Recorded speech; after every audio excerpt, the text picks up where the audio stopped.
Kalau kesan ibu kan sebetulnya kan bahwa menurut Bu Baita kan kalau misalkan susu sama aja kan seperti yang kemarin disampaikan juga ada di HA-nya sama-sama ada di HA Bu ya, baik di SPM, Lactogen maupun di Danstar ya Bu. Kemudian kalau nutrisi yang lain barangkali mungkin sama. Kalau menurut Ibu seperti apa sih Bu pandangannya Bu sebetulnya Bu? Apanya itu? Ya soal susu formula itu Bu gitu Bu. Arahnya kemana itu? Ya, Maksudnya sama itu loh Bu, itu. sama semua susu itu? Lebih cenderung pengen manfaat yang mau dituju sebetulnya Bu, seperti apa Bu? Itu Bu. Dari apa? Dengan susu formula itu Bu, kalau menurut Bu Baita sendiri Bu. Maksudnya itu gimana itu? Ya, Maksudnya? jadi kan tadi kan Ibu kan semua itu kan menurut Ibu kan sama aja Bu, ada di HA-nya juga mungkin karbohidratnya sama juga seperti itu kan. Nah, kalau misalnya Joko tanya Bu, kalau sebetulnya Bu dengan demikian itu kan Bu, manfaat yang ingin Ibu sampaikan ke pasien gitu loh Bu, seperti apa Bu sebetulnya Bu? Manfaatnya Akan susu formula itu Bu gitu. Agar susu formula itu pasiennya bisa nerima gitu ya? Iya betul. Ya itulah tadi kan apanya disampingkan misalnya sebagai bahan tambahan kalau mungkin asinya belum mencukupi ya kita bisa kan kasih itu. Sudah itu kan di susu itu ya intinya zat gizinya kan cukup. Zat gizinya harus cukup. Di samping itu apalagi Bu sebetulnya yang Ibu harapkan Bu supaya paling nggak kan Bu di sini lebih paham akan manfaat susu formula Bu. Selain zat gizi cukup apalagi Bu biasanya Bu? Mungkin kan misalnya kita pakai apa zat Danstar ya begitu. Bukan, maksudnya yang Ibu inginkan dalam susu formula itu gizi lengkap tadi ya Bu ya. Apalagi Bu biasanya yang Ibu inginkan untuk pasien biasanya Bu? Apa ya? Yang terkait dengan saluran pencernaan misalnya Bu. Oh iya mungkin kan ada ya. Mungkin misalnya dengan makanya dengan adanya kita pakai susu mungkin kan untuk melatih saluran pencernaan kan supaya ada gangguan. Iya ada gangguan di saluran pencernaan mungkin juga gitu ya. Kalau yang sering muncul misalnya gangguan pencernaan apa Bu yang Ibu Baita jumpai biasanya? Biasanya sering dia tuh diare. Terus kemudian apa lagi? Sudah tuh kalau untuk pencernaannya, kalau tuh sebenarnya biasanya kalau untuk kulit sejenis alergi dia tuh ada atau sering merah-merah katanya. Sering bintik-bintik merah. Sekarang ada juga, cuman yang kebanyakan diare dia tuh mencret. Kalau kadang tuh ada juga muntah, cuman nggak seberapa katanya. Muntah gitu nggak seberapa. Ada lagi Bu selain muntah, diare, kemudian juga bintik-bintik pada kulit Bu barangkali Bu. Mungkin belum ini, soalnya kan kita jarang juga dengan bayi itu kan. Kasusnya yang paling itu. Ya biasanya kan mencret katanya biasanya dia. Nah kasus kayak misalnya paling sering Ibu jumpai kan kayak diare, kemudian muntah walaupun sedikit ada ya Bu, kemudian juga gizi yang lengkap.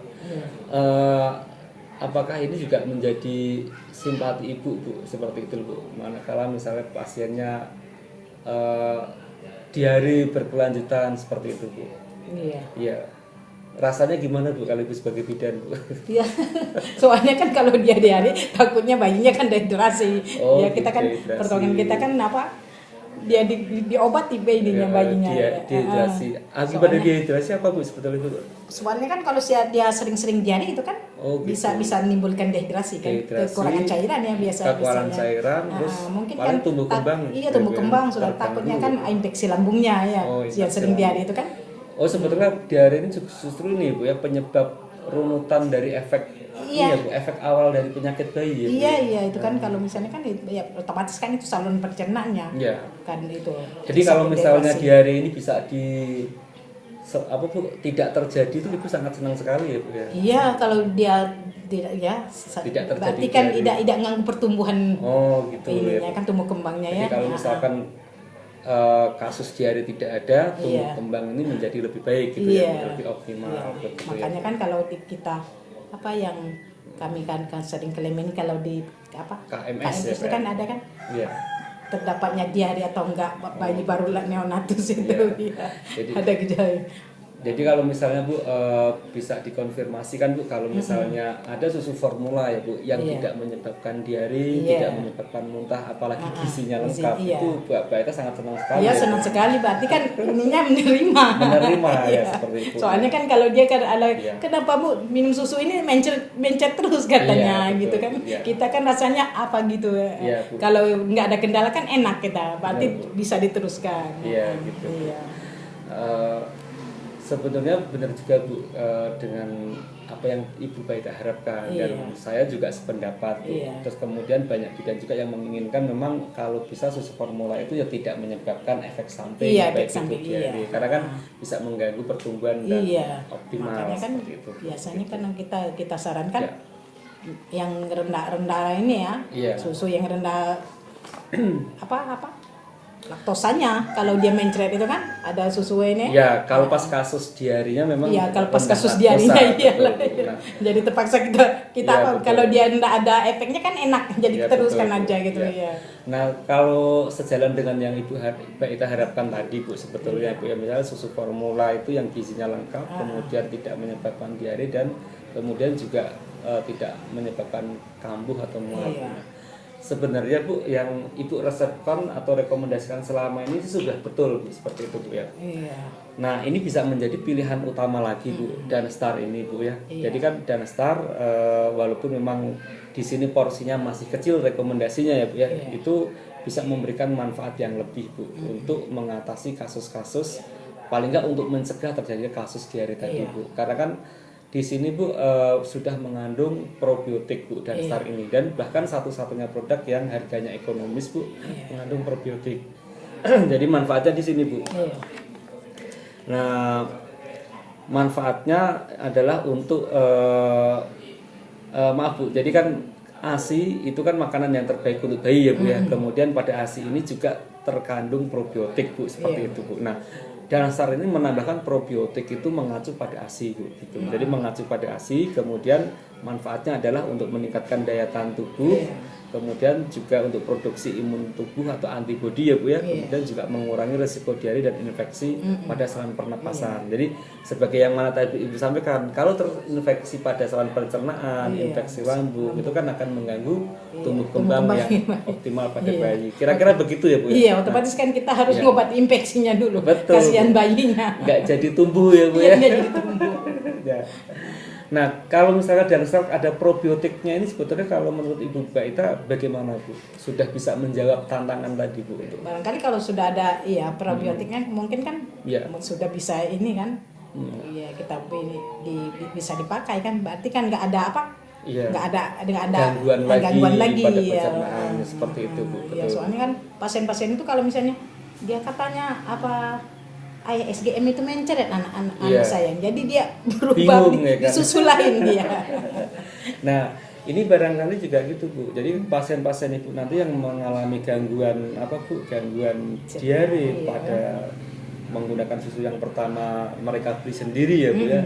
Nah, ini justru sekarang adalah peranan Bu Mbak Ita dalam hal ini adalah ini loh, bahwa Danstar dengan adanya probiotik bisa mengatasi gangguan diare dan meningkatkan daya tahan tubuh. Jadi kalau sepaham dengan Bu Mbak Ita tadi kan, kalau misalnya gangguan diare atau sakit terus kan kapan tumbuhnya Bu? Iya. Nah, kira-kira itu Bu solusinya Bu. Gitu, Bu ya. Jadi cocok ya Bu ya, kira-kira Bu ya. Kalau cocok itu kan, soalnya kan kadang tuh ya kasihan sama bayinya itulah kan. Ya betul. Nah, kalau ibunya maka kalau enak, kalau misalnya ASI ibunya mencukupi nggak apa-apa. betul, Kalau si ibunya nggak cukupi kan otomatis tumbuh kembangnya terhambat. Jadi pada harapannya Bu, bahwa pada Danstar ini sebetulnya adalah probiotik ini Bu yang membantu meningkatkan daya tahan tubuh atau produksi imun tubuh dan antibodinya ya Bu, seperti itu. Kemudian dengan atas dasar pertumbuhan antibodi ini Bu, imun tubuh ini kemudian dia mampu menekan angka kejadian diare Bu, seperti itu. Kemudian juga infeksi pada saluran ISPA ya Bu ya, seperti itu. Nah, Kira-kira itu Bu manfaat yang paling penting pada Danstar. Iya. Nah dengan demikian nutrisi yang ada pada Danstar tadi Bu, kayak misalnya gizi yang lengkap, karbohidrat, protein, kemudian juga ada vitamin dan mineral, itu bisa terserap oleh pencernaan bayi dan tumbuh kembang menjadi optimal. Begitu Bu ya. Jadi akhirnya tidak samanya di situ Bu. Jadi tidak samanya antara SGM, Lactogen dan Danstar Bu. Jadi Danstar ini adalah ada probiotiknya. Ini pro ya Bu ya. Probiotik itu bakteri aktifnya Bu. Jadi probiotiknya yang membantu meningkatkan daya tahan tubuh dan akhirnya mencegah diare Bu. Sehingga mengatasi akan tumbuh kembang yang optimal tadi Bu. Begitu ya Bu ya kira-kira Bu seperti itu Bu. Ada masukan lain Bu selain lagi sudah cukup sudah clear ya Bu ya. Iya, sudah clear. Jadi yang membedakan di situ Bu, ada komposisinya, probiotik yang paling penting. Saat ini Bu Danstar ini adalah yang paling ekonomis dengan probiotik Bu. Ya Bu ya. Nah, simpulannya Bu pada Danstar ini memang berbeda dengan susu formula yang lain Bu. Jadi lebih nutrisi lebih lengkap, kemudian juga karbohidrat laktosa ya Bu ya, proteinnya juga perbandingan antara W dan kasein-nya juga signifikan untuk pertumbuhan berat badan ya Bu ya, kemudian seperti itu. Dan satu-satunya produk yang ekonomis Bu dengan kandungan probiotik, jadi membantu meningkatkan daya tahan tubuh, kemudian juga bermanfaat untuk tumbuh kembang yang optimal. Begitu Bu kira-kira Bu. Ya, Bu. Jadi kalau begini kira-kira gimana Bu? Lebih nyaman disampaikan ke pasien ya Bu? Iya, kalau sudah iya lebih nyaman kan bisa kita kasih informasi sama pasien gini. Jadi nggak usah aku misalnya pakai produk ini untuk mencegah diare Danstar gitu Bu, supaya jangan sampai terjadi diare bayinya kan seperti itu Bu ya gitu Bu. Terus kemarin sudah dikirim lagi ya Bu ya stok yang kosong pada Danstar ya Bu ya sama Agus Bu. Tadi dikirim berapa Bu sama Agus Bu? 6 tadi. 6 jadi ya, 2 yang lanjutan ya. 2 yang lanjutan ya Bu. Jadi nanti bisa dikirim lagi Bu nanti, kalau kurang. Kalau kurang saya itulah sama Agus tadi Gus kalau kurang saya nanti tinggalin nomor aja. Baik Bu. Ya Bu. Nah Bu, kalau misalnya kalau ANC Bu, Ibu berapa pasien biasanya Bu? Apanya? Dalam per bulan ANC untuk hamil Bu? Tergantung lah, barangkali rata-rata per bulan itu 15-20 lah. 15-20. Dari pasien yang 15-20 tadi banyak yang pakai susu ibu hamil Bu? Yang pakai ada juga, cuman dia macam-macam produk kan. Macam-macam produk. Iya. Betul, Bu. Karena kita tanya sudah ada susu ibu hamilnya. Katanya sudah pakai laktamil ya sudah nggak apa-apa ya. Yang penting kan kita pakai. Kalau enggak ya kita ada. Oh gitu ya. Nah, cuman keseluruhan ibu hamil tuh pakai susu semua kayaknya. Iya Bu, betul. Memang kan kita anjurkan. Soalnya iyalah namanya kan iya daripada yang susu biasa kan susu ibu hamil itu kan ada kelebihannya. Iya betul. Iya. Nah di sini Bu nambah informasi untuk yang ibu hamil tadi bahwa Nestle juga punya Bu probiotik ditambahkan dalam ibu hamil tadi Bu, yang Mom and Me Bu ya. Mom and Me. Jadi ada Mom and Me, ada merek yang lain Bu. Memang banyak Bu sekarang susu ibu hamil berbagai macam mereknya. Nah, khusus yang Nestle Bu sekarang inovasi terbaru adalah susu ibu hamil ditambahkan probiotik, namanya Mom and Me Bu. Jadi itu manfaatnya adalah meningkatkan daya tahan tubuh, kemudian meningkatkan berat badan janin Bu, seperti itu. Dan satu lagi manfaatnya adalah mengurangi konstipasi Bu. Ini bisa menjadi alternatif pilihan bagi pasien-pasien ibu yang ANC dan itu bisa dipakai untuk dari kehamilan 0 bulan Bu, 0 bulan sampai dengan 9 bulan Bu, gitu Bu. Begitu Bu ya. Nah nanti bisa juga sama Agus Bu, coba rekomendasinya. Coba nanti. Maaf Bu, kalau untuk posyandu Ibu ngadain nggak Bu? Kalau posyandu saya tuh kan karena dari puskesmas saya tuh minta 2 posyandu. Posyandu di sana. Tapi di kampung itu lah. Iya di situ.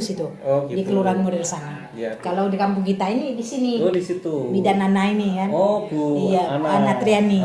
Iya posyandu gitu. melatih ya. Kalau saya karena bapak nih sekretaris lurah, jadi saya sekaligus wakil ketua PKK. Jadi fokusnya gitu. di kelurahan model.